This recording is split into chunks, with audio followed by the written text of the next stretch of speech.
time flies, whether you're having fun or not.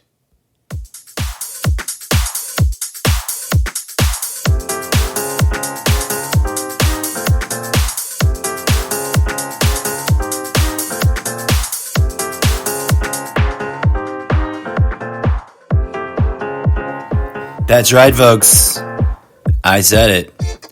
Time flies. Full stop.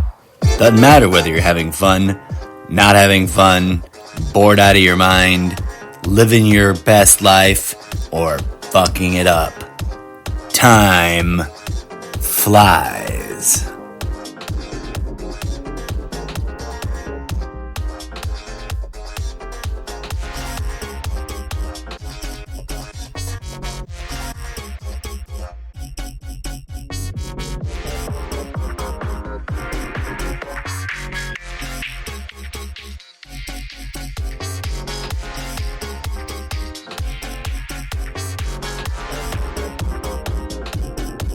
Welcome back, folks, to another episode of the Almost Daily ZenCast. I am indeed your humble, fractal, mystic podcast host, the incorrigible Mr. Zeppo, exploring with you on a journey forward and backwards through time, the radical intersection of politics, society, and transcendent spirituality. With electronic robot dance music.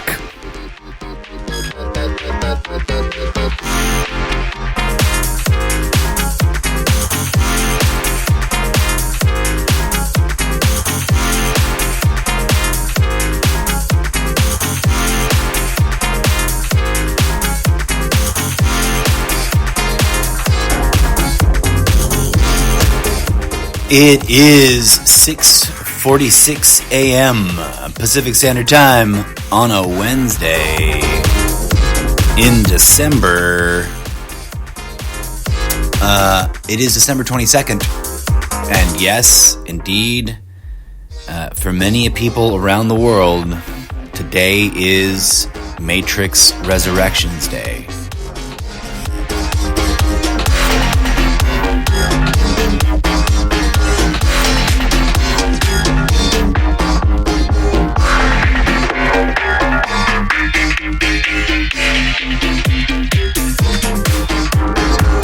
Greetings, salutations, and welcome to the show, folks. This is an experimental, free-form, talk radio-style, audio, blog, podcast, entertainment show, which is listened to around the Mother Earth in over 20 different nation-states. A humble thank you to all 7 of you making that possible. I don't know how it works, but there it goes. No, I kid, I jest. 20 plus countries around the world tuning in to listen to this idiot ramble. I humbly thank you for your patronage and audience-ship. It truly means a lot to me.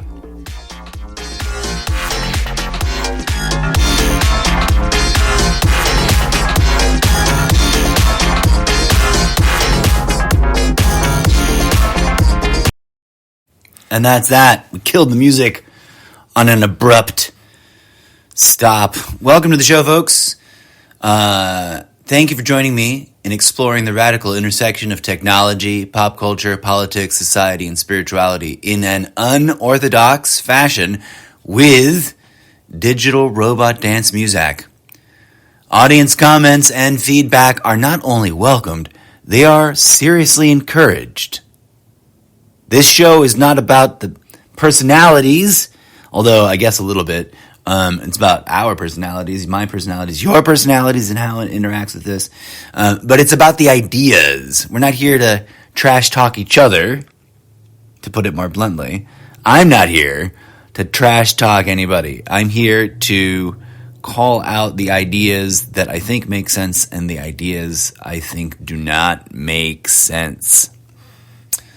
Warning, This show is rated quote-unquote explicit for being real, raw, and radically unscripted. Mature themes and adult language are used moderately. But more importantly, no one is paying me to tell you what I think. No one is paying me to think what I think and then tell you about it. So some of these ideas may be out there and a little wild and wacky sounding, but I appreciate your willingness to join me in the journey of exploring them together. Disclaimer. All original opinions, personal anecdotes, creative ideas, social satire, theoretical theories, and all other original intellectual property expressed on this show, except for when otherwise indicated, are entirely those of the online creative content performance content creator artist persona known as the incorrigible Mr. Zappo. That is me. And of course, my delightfully inanimate animatronic. Actually, inanimate is technically incorrect because he's quite animated. And he does indeed have some form of animas, for he is a living entity unto himself. The Clockwork DJ, the infamous, the multi-dimensional animatronic robot electronic DJ of your dreams, DJ Z, is here with the various dope tracks for your enjoyment. For your information, the word experimental in the title use of this show is indeed in reference to the 15th century use of the word in the sense of having a direct and personal phenomenological experience. To have observed from the medieval Latin experimentalis or experimentum. Please be sure to adjust and test the volume on all episodes before enjoying, especially when wearing headphones in your ear holes, as different episodes are from different eras and different times, and the audio level may or may not match the previous episode you listened to, and it could be a frightening experience. For the record, all of the music used on this show is in compliance with all terms and obligations. The theme music from the old school cuts of the themes for this show and its various subsegments were all found and used in accordance with the user agreements over at freemusicarchive.org. Get yourself some cool music from some new, awesome, up-and-coming musicians over at freemusicarchive.org. If you're a new and up-and-coming musician, get your shit over there. Let people find it and use it in their projects and credit you so people go, who is this cool musician that was in this project? It's like hands-free collaboration. All other music used in the show is contributed by either Gazuda, DJ Z, or Purple Mush and the Political Outrage. Special thanks and much love to the people and engineers over at GroovePad, Remix Live, and other various applications used in the production of the show. And here we are, folks. The year is at an end. Hallelujah. As some of your grandparents might have said, good riddance to bad garbage. Or whatever the variant of that saying may be. It wasn't that horrible of a year, 2021. It's just the misfit, oddball, in-between sibling of 2020 and 2022.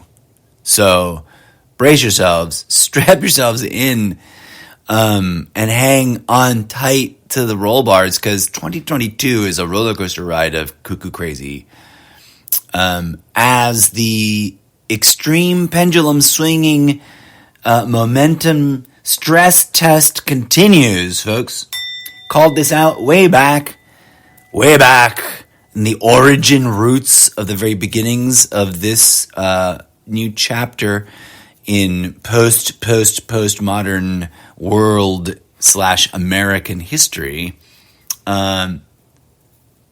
when dear old Donnie J. Drumpf, stoically rode down his gold laminated escalators and the days and weeks after his announcement, in an episode which tragically I suspect to be lost, as in there was a great debacle, I won't waste time explaining it, in the early days of this podcast, and many an audio file was lost to the ether, never to be recovered. Some have been found to have, actually did save that one. But many, an episode seems to have disappeared. But I argued in those early heady days, those foolish days where here's something, right? Let me be upfront and on the record. I was wrong to a certain degree about one aspect of Donald Trump and his aspiration to political history making. And the detail about which I was wrong is obvious, and it was stupid of me to have been so overly confident in my own assessment as to not see more clearly. And that's that I felt very strongly that he was either complicitly or coincidentally more of a straw man candidate, like a boogeyman candidate. That Trump was running for the sake of running, for his own garnishing of public exposure and PR, etc., and that the likelihood that he would win was extremely low. And of course, there was a lot of, at the time, now long forgotten, long dismissed, we never thought that, conspiracy theory content flowing from the conspiracy theory community that argued that Hillary was going to jerry-rig her way in, that she was going to cheat. She was slated in some move towards tyranny. The irony of this whole situation, I think that as we put this year to bed,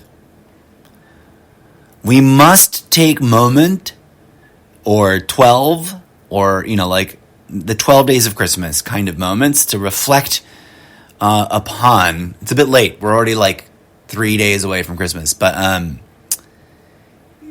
metaphorically, as a nation, as a tribe of tribes, as a community of communities, as a global species struggling towards metaphysical, transcendental consciousness and self-awareness, we must take a moment and reflect upon some of the more significant aha moments or opportunities for realizations that this painfully awkward and bizarrely sorrowful and full of tragedies year that 2021 has been.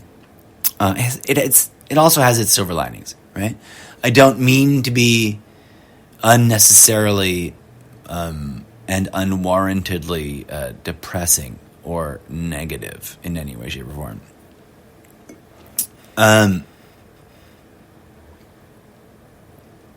But if I can drive a point home right quick before switching over to a bit of audio entertainment to cleanse the palate for a hot second. If there's one thing I think this past year, and if we reflect back into the final quarter and just sort of welcome that whole bubble from about Thanksgiving last year till now and into the end of this actual calendar year, a few things have come into sharp relief, into sharp focus, and stand apart from the norm, I think, and And one of those things is that the echo chamber of echo chambers, as painful and as awkward and as difficult as this is to acknowledge, they are, the two echo chambers, quite active and thrivingly like abuzz with echoing in both directions. And one should not be surprised if one, and by one I mean the theoretical, mind of those taking the time to consider my observations over the last 5 years, as shared here on this intimate audio blog podcast talk show that I've shared with you painstakingly. The pendulum was indeed pushed quite frenetically as far to the ideological, socioeconomic right as conceivably possible. And then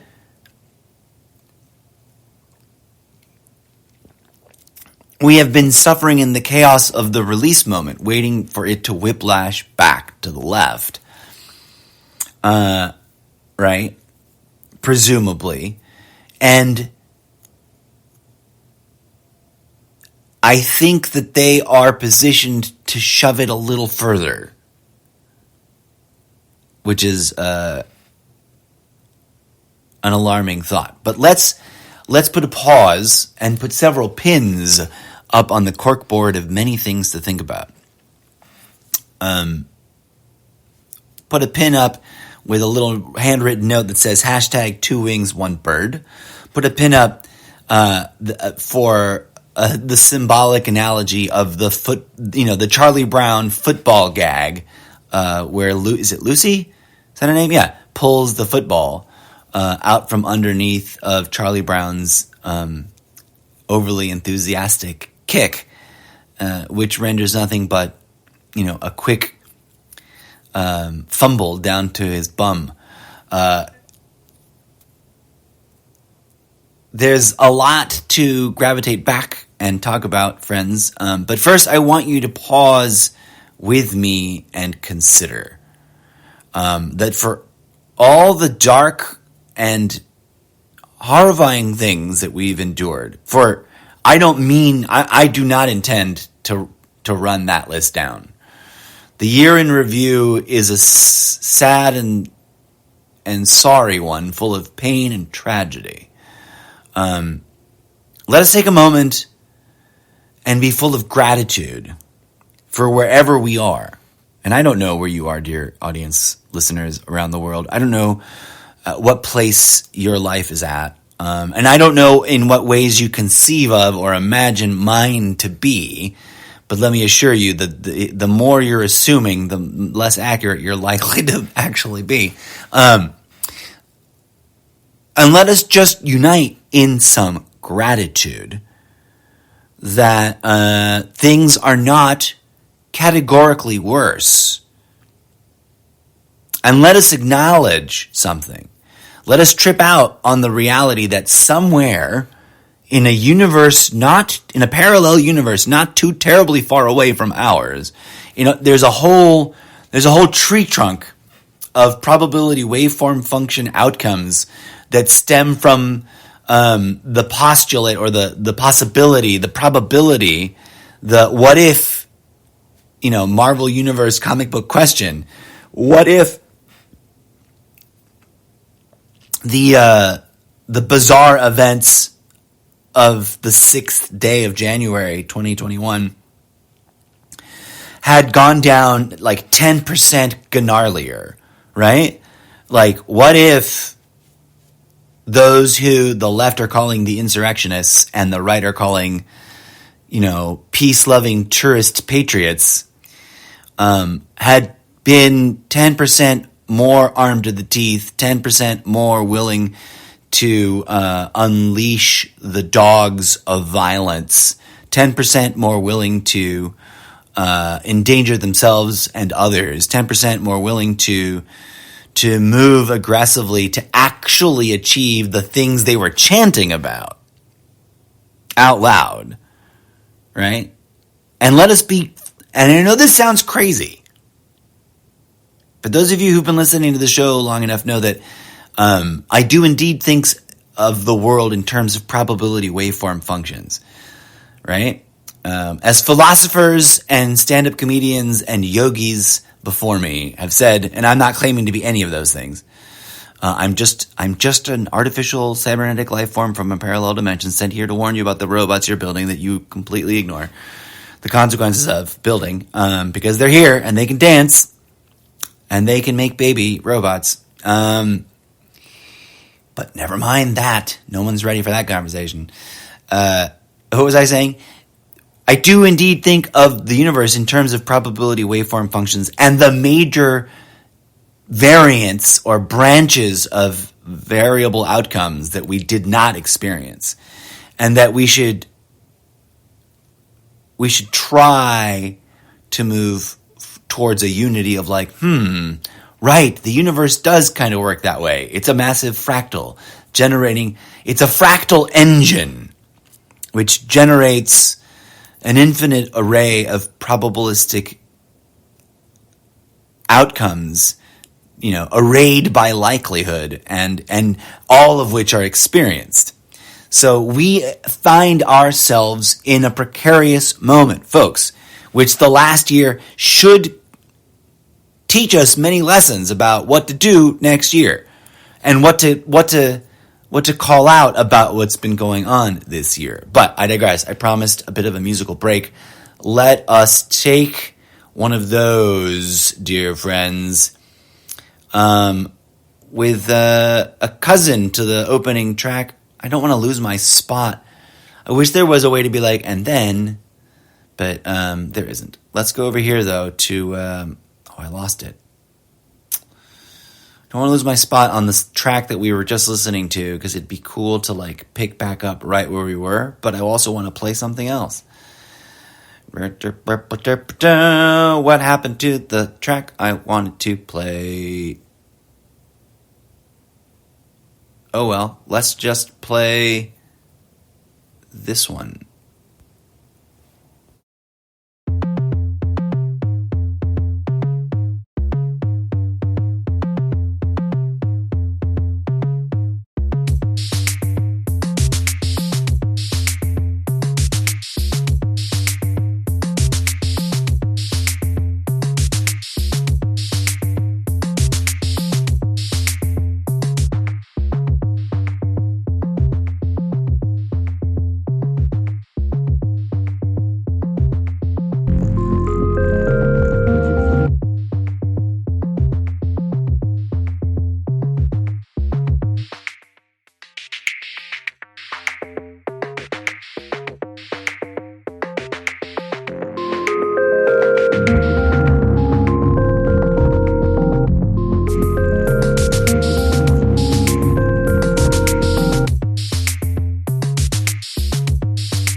That's right, folks. Gratitude that we aren't in some crazier, gnarlier timeline. Because they're out there, folks. There are iterations of you living through something worse than what you are going through now. And as crazy as it is, I think it serves a meaningful purpose to take stock of that and express one's gratitude.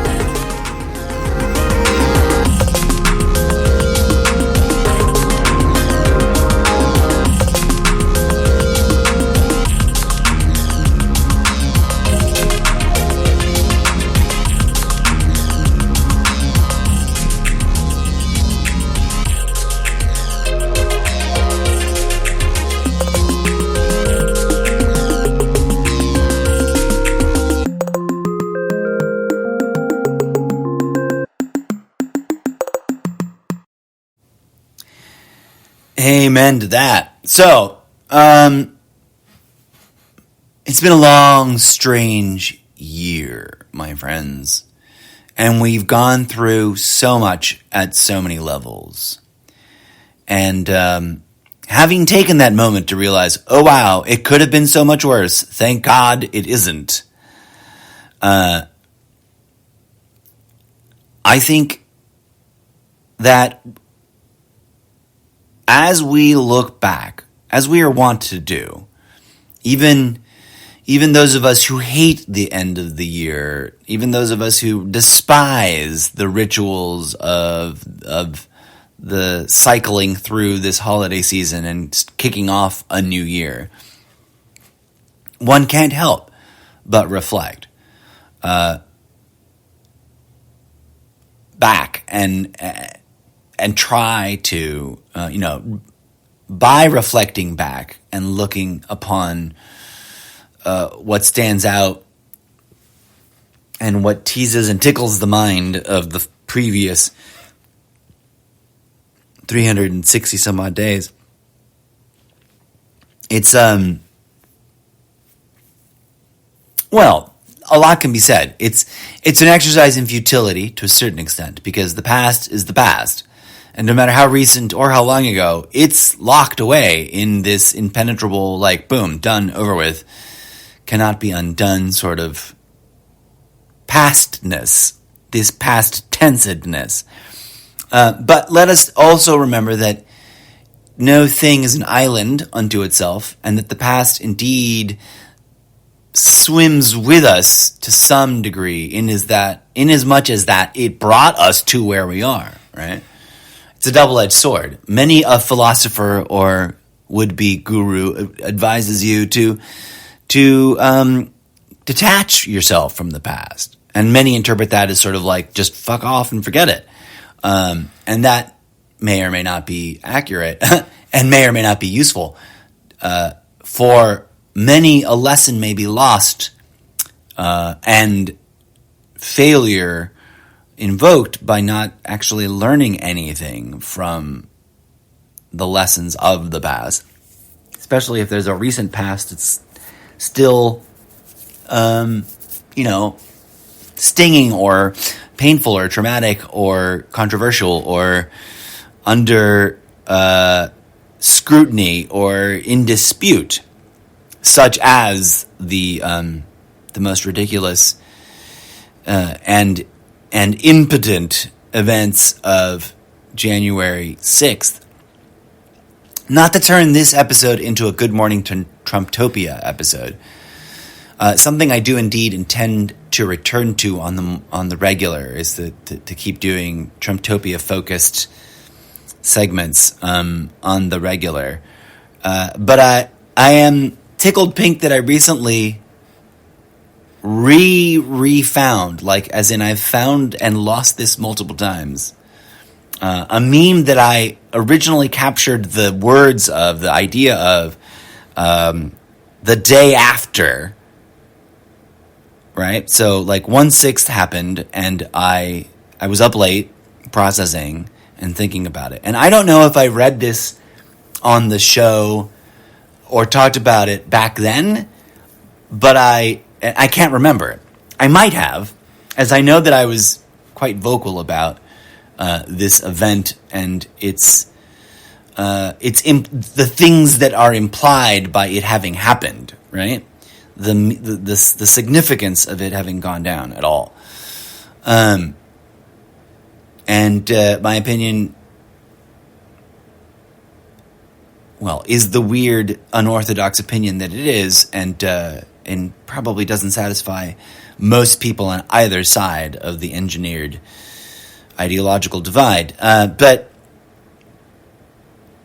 another thing I can't remember is whether or not I posted this ever. I feel I have built up my own internal mythology that I think this is a lost meme that I wish I had posted in a meaningfully not too soon but right on time frame back a year ago in January, right after the insurrection of January 6th. But I don't know that I ever did, and I don't remember if I ever talked about this or this idea or the thought contained therein on the podcast or not. But here goes. And if I did, and if I had posted it, then I'm sorry for making a big to-do about it being lost. But I feel certain that I wrote this down on the 7th, lost the scrap of paper that I wrote it down on, found it again God knows how much longer later, and wrote the text down as a note somewhere, lost track of that page electronically, and as in I didn't really do anything with it, and more notes piled up in my e-notebook where I pile all my crazy ideas on, and that I finally sort of, oh my gosh, I forgot about this, rediscovered this note in the pile of notes, and finally stuck it to an image to make it a meme, and then never posted it, and sort of lost track of the meme, thought I had published it, but hadn't published it from the thing I made it in, and all, and I'm sitting here, I'm looking at it now, and we're just days away, right? It'll be January, it'll be the anniversary, the first year anniversary of 1/6, and we're in the height of all of this review, this committee and the oversight efforts and the subpoenas and the controversies about that, and for the record, and I said this forever ago, and I posted this on social media forever ago, but for anyone listening who may be confused, for any Trumptopian tuning in to pick a fight, I hate to break it to you, but the only way in which presidential can be invoked, presidential privilege can be invoked, is from the office of the sitting president, right? The only person that has access to that tool to invoke presidential privilege and shield documentation is the current active sitting president, not the previous president who likes to LARP that he secretly won the election, even though he didn't. And yes, believe it or not, I feel confident in saying that whatever corruption there may be going on in the American government, it wasn't in the ballot box. It's elsewhere, right? They're savvier than that, no offense to anybody who thinks that's where the root of all the evil is coming from. It's not.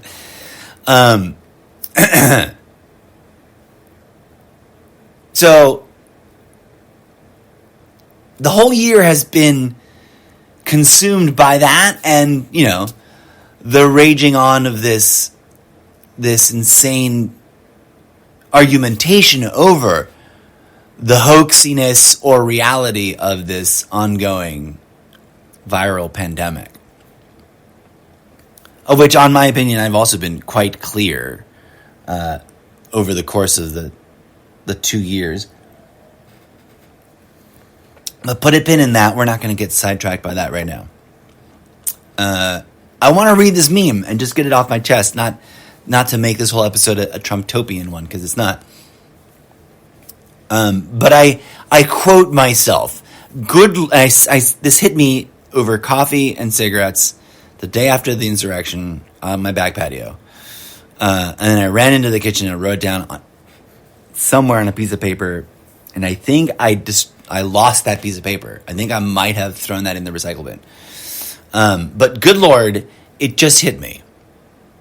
In the minds of the most true believers of the Trumptopian base, January 6th will slowly become their own personal real-life V for Vendetta living memory mythology. or be dismissed as totally fake news, hoax event that they blame on someone else. I threw in some extra verbiage there because I didn't like the wording anymore, but I'm not going to edit it.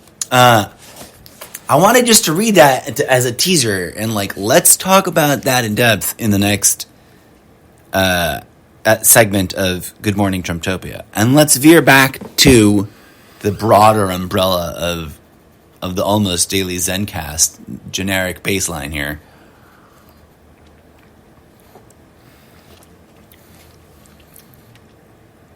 And get into the discussion. What the heck is he talking about? What the heck am I talking about? There is a separation of church and state in these United States of America, and it's one of the most convoluted qualities or facets of this country, because there is quite the electric, hypercharged religiosity in this country as well. There's also quite a massive demographic of non-religiousness and quite a few, spiritualized alternatives. And this country once went through a period of time which has been sort of lost to cultural memory, where occultism and spiritualism and non-denominational open-mindedism were more popular than any of the organized versions of Christianity as a religion, right? And I'm sure a lot of people would knee-jerk respond and be like, nah, that ain't true, that's not possible. But they just don't know their own history. As Eddie Izzard so beautifully points out in almost every one of his stand-up comedy specials. And I know that's a random reference, but it's my favoriteest.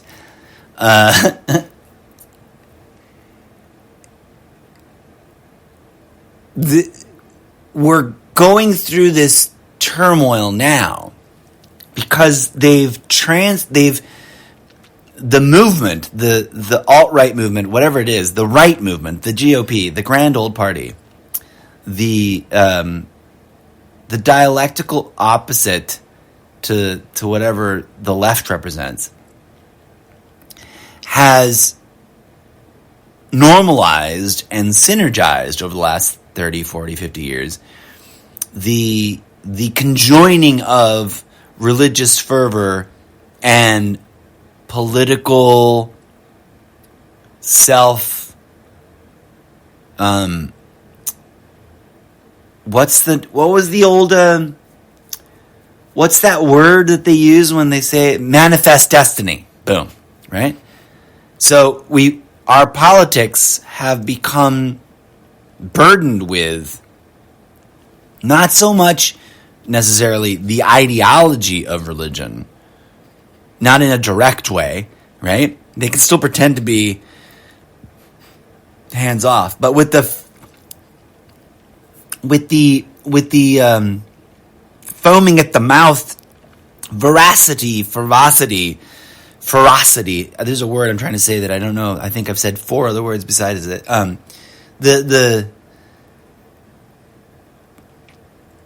Just the intensity of religious fervor.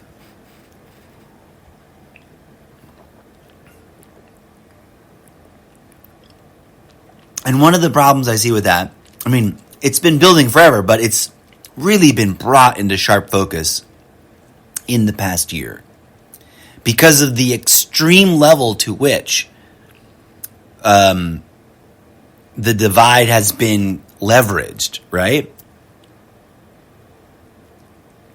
I mean, let's be really clear about something. January 6th was an embarrassment. It was a tragedy, and it was a violent spectacle. And to many degrees, we must be quite grateful that it was no more violent, no more ferocious, no more intense than it was. And they did not succeed at any of their objectives. They were most successful at vandalism, public defecation, and exercising their idea of quote unquote owning their opposition in a way that's just embarrassing to watch on tape, because they made fools of themselves. No offense. Those who were not busy being destructive were busy mouthing off in the halls of American, the core American institution that for better or worse is one of the driving engines of this nation state as it operates. And that in theory, their patriotism, their allegiance, which they claim to be like fervently defending and standing up for, has led them to act destructively towards this institution. The series of possible outcomes that could have been made manifest should the volume on that event been 10% louder, ranges from the obvious to the unthinkable, right? But there's a warning, right, to be gleaned from just contemplating that. And that's that this pendulum's not done. It's not swinging all the way to the left already yet again, right? And it isn't guaranteed to be released from this attempt to push everything as far to the right as possible. And that there are those that I think might analogously have some misguided belief that if they push hard enough to the right, the pendulum will become unhinged and will move freely as far right as they want it to. And I don't know that that is the case, right? I don't know. I wonder that I suspect that we're bound to have a chaotic and turbulent, whiplashy return towards like an Obama-like 4 years of the left reacting strongly to the right having done everything it's done. But are they positioned to do that next year for the midterms? Wah, wah, wah. Not really.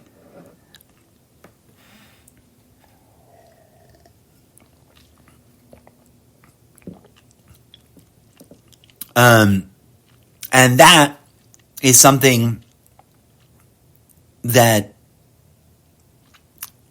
because of all the other extenuating circumstances, all of the other stress loads, most people feel too frazzled, too caught up in chaos already,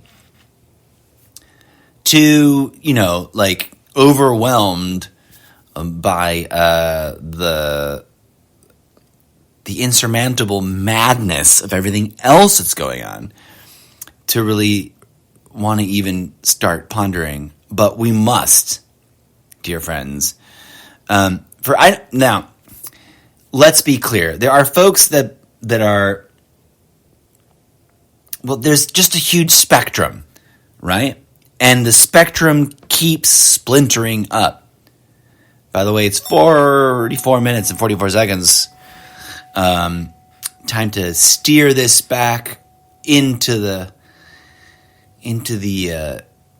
I don't have the rest of that analogy I was trying to build.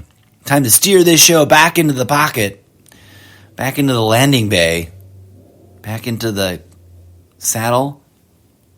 I don't know. Completely derailed myself with that too. What the hell was I talking about? Oh, it's been a crazy year, and we need to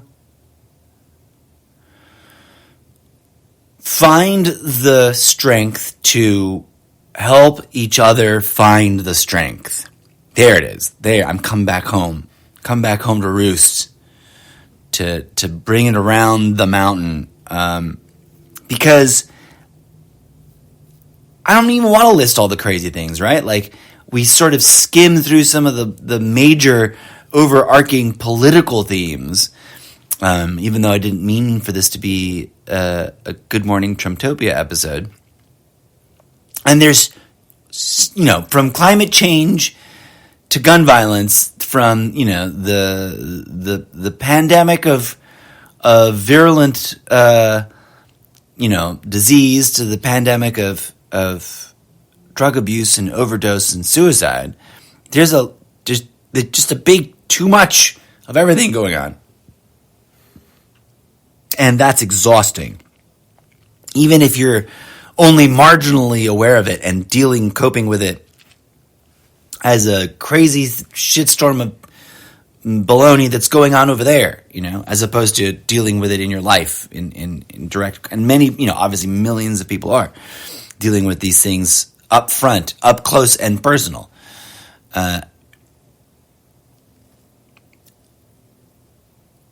We must, I pray, dear friends, that we all remember that we must set those things down and return to a place of inner awareness, right? For all the reasons that we've discussed on the show, we can get caught up in running down all the rabbit holes. That's a choice. It's a valid choice. You can go down every effing rabbit hole you want to, but you know what you find down rabbit holes? Poop. Rabbit poop. Mountains and mountains of rabbit shite. And perhaps the occasional warren with, baby rabbits. I don't know. The analogy falls apart there. But there's other things that can be done besides running down the rabbit hole. There are other urgent matters at hand which can and should and do deserve our attention and our focus. Not the least of which is wrapping our heads around the urgency of climate change. But we'll have to put a pin in that and discuss that in deeper depths in an upcoming segment. I guess I just want to kick off the first of many in a series. I think that's what we'll do. We'll make this a series of looking back over the past year, because there's so much. There's so many layers. It's like an onion. It's an onion made of many onions. It's a fractal. Let's see if we can find a way to engage in a sort of retrospective fractal zoom through some of the more interesting and mind-blowingly not depressing but engaging and informative things that we have witnessed over the past year that might help us moving into this next year. Join me for more of that here and also on some of my other channels, folks, because this show is not a solo project. If you're curious to find out more, please do. I humbly invite you to go visit solo.to/Mr. Zeppo, where you can visit everything from the Variety Gaming livestream show that I host on Twitch, the book series of science fiction that I am developing over on Wattpad, and some of the abstract and landscape art that I'm sharing over at Behance and also at OpenSea.io, etc., etc. Visit all the links. Check it out. Support this struggling content streamer for free, just by visiting and checking all the things out and telling your friends about it. Know someone that might appreciate this podcast? Just drop them this address link, solo.to/Mr. Zeppo. They can find all my stuff at that page. Share the show with your friends and community members that you think might appreciate it, and have yourself a beautiful and delightful rest of your day. I'll be back with more on this subject and several others as I sort of try to gear up and prepare to launch into the new year. As always, friends, thank you for tuning in. I have been your humble host, the incorrigible Mr. Zeppo, and here is DJ Zed with a little bit of music to play us out.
Peace, love, and grooviness be with you, folks.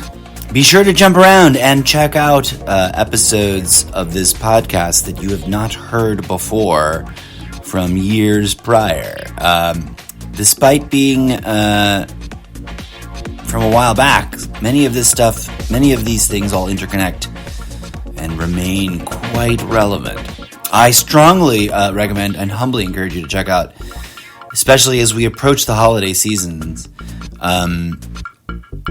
the number one episode, highest downloads year to year since whenever I posted it, the Yeshua episode. Check it out. And there's, of course, all the unauthorized reading episode segments, totally relate to the holidays, etc. But I digress. I just wanted to say thanks once again. Shout out to DJ Zed and his animatronic dance music for robots. That last track we just listened to was Tribal House 101 live to tape performance of Unearthing Ancient Rituals of Dance from hitherto untitled album. This has been a production of CTAG Studios, the completely imaginary production company that exists entirely in my head. If you'd like to support this and all the other things, please visit solo.to/Mr. Seppo and click on the fundraiser link. Until next time, be good humans.